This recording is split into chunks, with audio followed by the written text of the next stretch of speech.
Hello दोस्तों, welcome to money stocks. तो इस वीडियो के अंदर हम लोग बात करने वाले हैं मल्टीपल स्टॉक्स के बारे में। तो चलिए सबसे पहले हम लोग डिस्कस करेंगे रिलायंस के बारे में।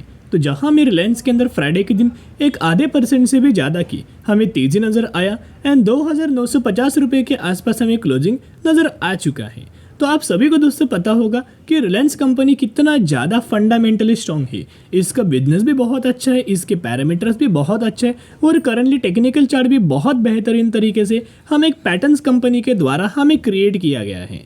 जैसे इसका एक ब्रेकआउट आएगा, आप देखना कितना ज़्यादा हमें रैली देखने को मिलेगा। तो अभी हम लोग क्या करेंगे, जो अपडेट नज़र आए हैं उन अपडेट्स के बारे में हम लोग पहले जानेंगे और उसके बाद फिर टेक्निकल चार्ट हम लोग आपके साथ कवर अप करेंगे। तो दोस्तों सबसे पहले अगर आप एक पॉइंट ऑब्जर्व करके चलेंगे तो कंपनी एक राउंड नंबर के नीचे हमें कंसोलिडेट कर रहा है। तो जो भी कंपनी राउंड नंबर के नीचे कंसोलिडेट करता है ना, वो कंपनी के अंदर बहुत ज़्यादा मौका होता है बाइंग करने के लिए, क्योंकि जैसे ही कंपनी लेवल्स को ब्रेक करके निकलेगा, अब देखना कितने बड़ी हमें तेजी नज़र आएगा। तो यहाँ अगर आप एक पॉइंट देखोगे तो राउंड नंबर क्या है, 3000 रुपीज़ का एक राउंड नंबर हमें देखने को मिल रहा है। और जो भी कंपनी राउंड नंबर का ब्रेकआउट करता है ना, आप ज़रूर देखना कितना ज़्यादा हमें ब्रेकआउट आता है। और ब्रेकआउट हमें रिलायंस कंपनी के अंदर बहुत जल्द आपको देखने को मिल सकता है। तो उससे पहले एक अपडेट अगर आप ऑब्जर्व करके चलेंगे तो मैंने बहुत बार आपके साथ शेयर किया था कि अच्छे कंपनीज के अंदर म्यूचुअल फंड्स के द्वारा बहुत बड़ा बाइंग हमें किया जाता है। तो उसी रिलेटेड एक खबर हमें आया हुआ है। ये खबर अगर आप ऑब्जर्व करेंगे तो कल ही के दिन ये खबर हमें आ चुका था।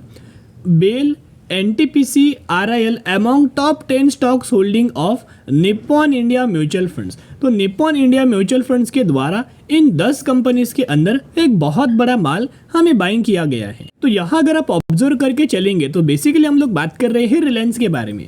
तो रिलायंस के अंदर मैं आपके साथ डेटा शेयर करना चाहूँगा कि निप्पॉन इंडिया के द्वारा, म्यूचुअल फंड्स के द्वारा, फंड हाउसेस के द्वारा कितना % माल बाइंग किया गया है। इनके द्वारा 3% तक का एलोकेशन किया है, यानी कि बाइंग किया गया है, और जिसके अंदर इन्होंने रिलायंस इस कंपनी के 26 लाख शेयर्स हमें बाइंग किया गया है, इनके पोर्टफोलियो के अंदर ऐड किया गया है। तो कहीं ना कहीं अगर आप ऑब्जर्व करके चलेंगे तो म्यूचुअल फंड्स किसी भी कंपनी के अंदर दोस्तों बाइंग नहीं करते, कि जब तक उनको लगता है एक स्पेसिफिक कंपनी आने वाले समय के अंदर हमें मुनाफा देगा तो ही ये उस कंपनी के अंदर माल हमें बाइंग करते। उसके साथ साथ हमें जेफरीज के द्वारा एक बहुत अच्छा खासा हमें टारगेट रिलायंस इस कंपनी के अंदर हमें दिया गया है। आप देख सकते हो जेफरीज के द्वारा टारगेट दिया है रिलायंस के अंदर। इनका मानना है कि बहुत जल्द ये कंपनी 3,400 रुपीज़ तक का लेवल्स हमें अचीव करते हुए देखने को मिल सकता है, क्योंकि आप सभी को पता है कि जैसी कंपनी ये लेवल्स का जो कंसोलिडेट कर रहा है, इसका जब भी कंपनी एक ब्रेकआउट करेगा ना, ये टारगेट बहुत ईजिली हमें कंपनी अचीव करके दे देगा। तो मैंने पहले भी शेयर किया था कि म्यूचुअल फंड्स किसी भी कंपनी के अंदर बाइंग नहीं करते, लेकिन अगर आप रिलायंस इस कंपनी के अंदर म्यूचुअल फंड्स का डेटा अगर आप ऑब्जर्व करेंगे तो ये आप देख सकते हो कि हम लोग रिलायंस कंपनी का ही डेटा आपके साथ शेयर कर रहे हैं, और जिसके अंदर हर एक महीने का डेटा अगर आप कंपेयर करेंगे तो आप देखना कि दिसंबर, जैन, फेब, मार्च, अप्रैल में हर एक महीने म्यूचुअल फंड्स के द्वारा बहुत बड़ा माल हमें बाइंग किया गया है। जो ग्रीन आपको दिखाई दे रहा है, ये ग्रीन है बाइंग के लिए, और अगर आपको यहाँ रेड दिखाई देगा तो ये सेलिंग के लिए होता है। लेकिन क्या यहाँ आपको रेड दिखाई दे रहा है दोस्तों? नहीं, यहाँ आपको रेड नहीं दिखाई दे रहा है। इसका मतलब क्या है कि कंटिन्यूस बेसिस के ऊपर हर एक महीने म्यूचुअल फंड्स बहुत बड़ा बड़ा माल हमें बाइंग कर रहे हैं। तो अगर ये बाइंग कर रहे हैं, कितना माल हमें बाइंग किया जा रहा है रिलायंस के अंदर, तो देखना एक एग्जाम्पल मैं आपके साथ शेयर कर रहा हूँ।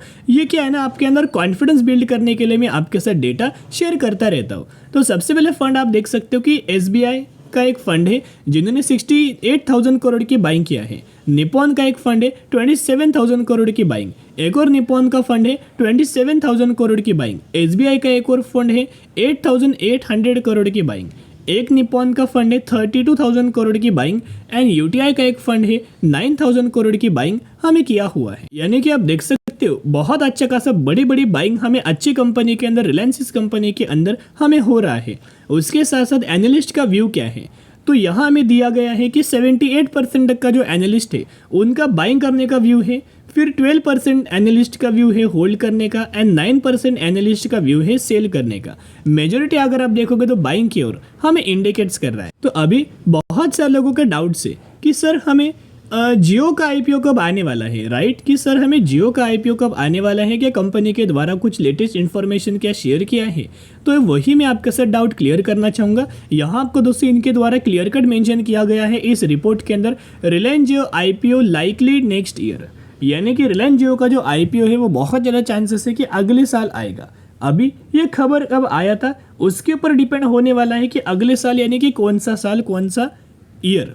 तो ये रिपोर्ट जब डिस्कस हुआ था या फिर रिपोर्ट जब पब्लिश हुआ था, ये हुआ था दिसंबर 2023 के अंदर। तो उस हिसाब से अगर देखा जाए तो बहुत ज़्यादा चांसेस है कि दिसंबर 2024 तक रिलायंस जियो का आईपीओ हमें मार्केट के अंदर आ सकता है, और जैसे ही आएगा एक बड़ा धमाका रिलायंस के अंदर देखने को मिल जाएगा। अभी हम आ चुके कंपनी के टेक्निकल चार्ट पैटर्न्स के ऊपर। तो टेक्निकल चार्ट भी बहुत ज़्यादा इंपॉर्टेंट होता है, जितना कंपनी का बिजनेस है, जितना पैरामीटर्स है, उतना टेक्निकल चार्ट भी इंपॉर्टेंट होता है। तो ये है कंपनी का एक सपोर्ट लेवल और ये है कंपनी का एक रेजिस्टेंस लेवल। जब भी कंपनी नीचे आता है यही लेवल्स के ऊपर क्या करता है, एक सपोर्ट लेता है, राइट? सिमिलर तरीके से जब भी कंपनी ऊपर जाता है एक रेजिस्टेंस हमें फेस करता है, आप यह देख सकते हो, राइट? तो यहाँ अगर आप देखोगे जैसे ही कंपनी रेजिस्टेंस लेवल के ऊपर एक दिन की, वन डे की कैंडल्स की अगर क्लोजिंग अगर मिल जाती है तो आप देखना कि अच्छी खासी रैली हमें यहाँ से ही कंटिन्यू होगा। तो जरूर कंपनी के अंदर बाय ऑन डी स्ट्रेटेजी अप्लाई करके चल सकते हो। अभी हम बात करने वाले हैं संवर्धन मदरसन इंटरनेशनल लिमिटेड के बारे में। तो मदरसन सुमी की अगर बात की जाए तो बेसिकली कंपनी के अंदर अभी लगातार तेजी आ रहा है, लगातार कंपनी लाइफ टाइम हाई हमें क्रिएट कर रहा है।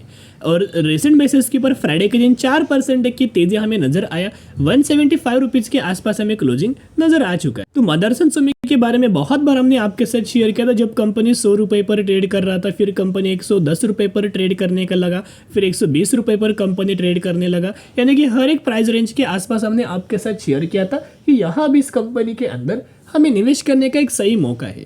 एंड अगर आप यहाँ देखोगे तो जैसे ही कंपनी ने एक पैरेलल चैनल, जो लोग वीडियोस को देखते फॉलो करते उनको पता है कि कंपनी एक पैरेलल चैनल के अंदर फंसा हुआ था। जैसे ही चैनल के बाहर निकला, रिटेस्ट किया, और वैसे कंपनी के अंदर लगातार हमें तेजी आने लगा, राइट? और उसी के रिएक्शन अगर आप देखोगे एक महीने में 35% तक का रिटर्न शेयर होल्डर्स को बना के दे चुका है। और मदरसन सुमी कोई बुरा कंपनी नहीं है, इसका अगर आप लॉन्ग टर्म का मैक्सिमम का रिटर्न अगर आप देखोगे तो कंपनी के द्वारा 2,18,000% तक का रिटर्न शेयर होल्डर्स को बना के दे चुका है। तो दोस्तों अगर आपको फुल लाइफ में अगर 10,000 20,000% तक का भी अगर रिटर्न मिल जाएगा ना, तो ये अमाउंट दोस्तों बहुत बड़ा होता है। एंड मदरसन सुमी के द्वारा 2,00,000% से भी ज़्यादा का रिटर्न शेयर होल्डर्स को दे चुका है। ये सब कुछ दोस्तों मुमकिन हुआ है, या फिर रिसेंट बेसिस के ऊपर जो 35% तक का रैली आया है, ये मुमकिन हुआ है एक चीज़ की वजह से, जो है कंपनी का पैरेलल चैनल। आप यहाँ देख सकते हो, या मैंने चार्ट आपके साथ मदरसन सुमी का ओपन किया हुआ है, ये है कंपनी का पैरेलल चैनल।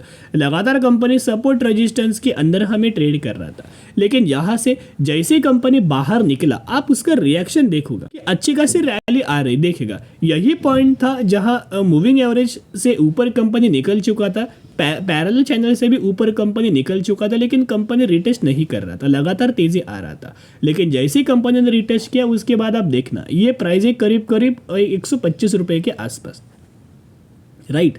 उसके बाद आप देखना अच्छी खासी रैली हमें कंटिन्यू हुआ है और 175 रुपीज़ पर कंपनी ट्रेड कर रहा है। तो क्या अभी निवेश करने का मौका है?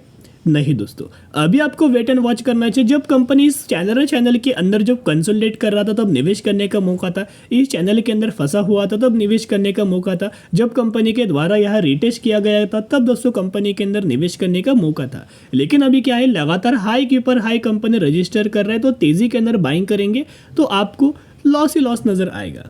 और इनके अंदर अगर आप एक पॉइंट और ऑब्जर्व करके चलेंगे तो शेयर होल्डिंग पैटर्न्स के अंदर प्रमोटर्स के द्वारा 4% तक का माल बेचा गया दोस्तों, लेकिन जो प्रमोटर्स ने माल बेचा है ना, वो एफआईएस के द्वारा बाइंग किया गया है। एफआईएस के पास पहले 10.5% तक का स्टेक था, वो बढ़ा के ऑलमोस्ट 13% किया, एंड डीआईएस के पास 15.5% तक का स्टेक था, वो बढ़ा के 18% तक का किया। तो अभी क्या है ना, बहुत बार क्या होता है, अच्छी कंपनी के अंदर जब हमें तेजी नजर आती है, एनालिस्ट एंड ब्रोकरेज फर्म को ये देखा नहीं जाता कि रिटेलर्स को पैसा मिल रहा है, तो ये लोग क्या करते हैं, अच्छी कंपनी इसके अंदर डाउनग्रेड करते हैं और टारगेट बहुत ज़्यादा नीचे देते हैं। अभी आपको पता है कि मदरसन सुमी 175 पर ट्रेड कर रहा है, और टारगेट देखोगे तो इनका मानना है कि मदरसन सुमी के अंदर 30% से भी ज़्यादा की गिरावट आएगा, और 119 रुपीज़ तक का टारगेट दिया है। तो आप मुझे ज़रूर कमेंट सेक्शन के अंदर बताना कि मदरसन सुमी कंपनी इतना ज़्यादा बुरा है कि ये 30% तक का करंटली गिरावट होगा। आप मुझे ज़रूर कमेंट सेक्शन के अंदर बता सकते। लेकिन मैं आपके साथ एक ही पॉइंट शेयर करना चाहूँगा कि बिल्कुल भी मदरसन सुमी के अंदर माल बेचने की गलती मत करना। कंपनी बहुत अच्छा है, फंडामेंटली कंपनी स्ट्रांग है, ऑटो एसेसरीज के अंदर काम करता है और इस तरीके से कंपनी के अंदर अगर आप लॉन्ग टर्म के लिए होल्ड करेंगे तो एक मल्टीपल रिटर्न्स आपको कंपनी लॉन्ग टर्म के अंदर दे देगा। और मदरसन सुमी बहुत अच्छा कंपनी है, जो भी लोग निवेश करना चाहते हैं गिरावट के अंदर निवेश करना। अभी हम बात करेंगे ओरियन प्रो सॉल्यूशन लिमिटेड के बारे में। 2700 रुपये पर ट्रेड कर रहा है और 3400% तक का रिटर्न शेयर होल्डर्स को बना के दे चुका है। तो ये वही कंपनी है, रिसेंटली कंपनी ने 1:1 रेशियो का अनाउंसमेंट किया है बोनस का, जिसके अंदर आपको एक के बदले एक शेयर मिलने वाले हैं। तो जरूर कंपनी के बारे में स्टडी एनालिसिस जरूर करना।